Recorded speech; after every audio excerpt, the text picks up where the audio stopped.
Thank you, Dr. Ravi, the organizers, and the rest of the esteemed speakers and audiences. I'm putting it in slideshow. That's right. Drag this down. Right. So,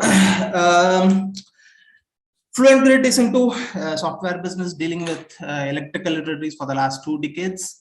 And we have been in the last 10 years been doing multiple installations of smart metering and enabling the smart grid, leveraging on this data. So considering the time frame that we have, let me try and keep it as short as possible in terms of how, just to set the context right, how we pull the data from the meters, and how what we do with the data, and how the technology, the utilities can leverage on this data to improve their business, to improve their reliability and improve the safety conditions of the distribution network and overall on the transmission side as well eventually. So I suppose we all know what smart metering is in general. We offer something called the head-end system, which enables pulling of the data over load survey data over a period of time, over a period, varied periods of time based on implementations. We have done implementation starting from 5 minutes to 30 minutes intervals. And the mode of operation of pulling the data from the meter can be over varied technologies, starting from RF, which has been, on the over-the-air technologies, which is the latest ones, over RF, or it can be over GPRS, and we have been having a lot of success with NB-IoT, which we have been doing a POC with one of the utilities of late, and which enables faster, low latency and faster gathering of the data with lesser retry items. We are developing algorithms, working with the operator to see how we can optimize the different parameters to enable faster acquisition of the data from the meters. Now, so here we talk about gathering the data for billing, for the load survey data every 15 minutes or 30 minutes, or for that matter, even 5 minutes. And what we do with the data is the key. The usual story starts with MDMS system, where again, just for the sake of completion, I would say the VE rules forms the heart of the MDMS system, which enables the validation of the data for abnormal conditions or missing intervals or various other. There are 15 other out-of-the-box rules, while it's configurable based on the implementation needs. And then massaging the data, doing various aggregations, doing exception management, and of course dissipating the data to the billing determinants is the key aspect of the MDMS system, which doesn't need any detailing, I suppose. Also we add to our MDMS system is like based on the communication stats that we get from the meters. And based on various algorithms we have derived, we create service orders, which enables integration with the third-party service order system for running into the field, sort out the problems, and then there are various fine-tuning happening to see why there are non-communications, and then we keep improving our systems for various implementations. That's again starting of the story, which we have been rolling out for multiple utilities, distributions in India and outside India too. The key to the success, or what is going to happen with this data, is something very interesting, I thought, which we are working towards. Some of them we have already implemented in some places, and some of them we are working as a POC with the utilities and GenCos to some extent. First is if you look at the right side, the green boxes, while the blue boxes on top are predominantly the rudimentary ones on the billing systems and the asset management. The consumer self-care. So how can we empower the consumers to monitor their consumption pattern every 15 minutes is something we are doing even today. Now, going beyond it, we are working towards a mechanism, how we can apply algorithms, the AI and ML algorithms, to do a disaggregation technique to enable them to visualize what are the kind of appliances that are consuming more power based on the previous history, based on the neighborhood analysis, based on the device specification, based on the various appliances that the consumer may have declared.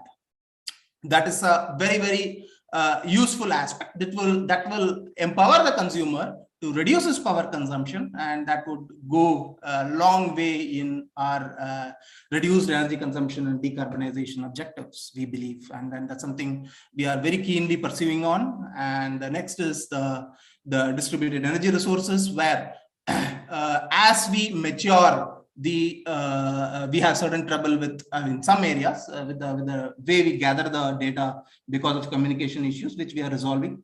I'm sure once we mature, and with the number of microgrids coming into the system and the number of the renewable energy sources that are coming into the ecosystem, I'm sure we would be able to work towards a mechanism where the microgrids can be controlled into different modes of operation, either grid connected or the island mode of operation, that will enable the way Vivek ji was explaining on the max demand versus min demand, the minimum demand, how we can control the microgrids to source a supply between the different modes of operation, and it can very much be controlled. And that's something we would be keen to work along with the utilities and the GenCos to enable this with the data that we have gathered from the MDMS system. The demand side management and the demand response program, that is something we have been doing for multiple utilities in India, which enables again a load forecasting technique. And based on the load forecasting, we infer what is the demand versus supply gap based on the input supply that the utility has gone in with the transmission company / GenCo company, along with the SDLCs or the NLDCs. They upload the supply data, and based on that, based on the power purchase agreement that they may be having, they upload this data into our system, and based on that, we do the gap analysis and do a forecasting and derive a possible gap analysis, and we automatically launch demand response programs, which enables the consumers to participate in demand response programs, which enables the consumers to monitor their demand response programs in terms of reducing their power supply during their during the program launch. And for that matter, there are automatic mechanisms in the system, in the DSM system that we have launched, which automatically does a load curtailment during that period by passing through the MDMS into the HGS system and doing a load curtailment on the meters. And that's something we have been doing, and that's probably not on the commercial launch side because of the regulatory reasons, which I'm sure we will be able to sort that out and implement that soon enough. And then this power quality management is something that's the power quality management along with the outage management system that enables improve the reliability index and which improves the asset management and asset monitoring mechanism for the utilities, where we gather the nameplate details from the different network elements on the distribution system. And we then correlate between the different events that has happened within it, and be able to push into the CRM system to enable a much more efficient communication back to the consumers on the outage related information. And the peak load management, again, we can give inputs to the distribution management system, which enables much more robust load flow analysis and much more fine-grained control on how the distribution management system functions. And load forecasting is something we have been doing, which I'm sure with the way the GenCos are empowered now with a slight improvement in the electricity distribution regulations, I'm sure this load forecasting with a 5-minute interval can be leveraged upon to do a better power exchanges on our part of power trading. I'm sure we will be able to leverage that load forecasting that we've all been doing for some of the utilities in much more efficient manner. Mr. Murali, please summarize.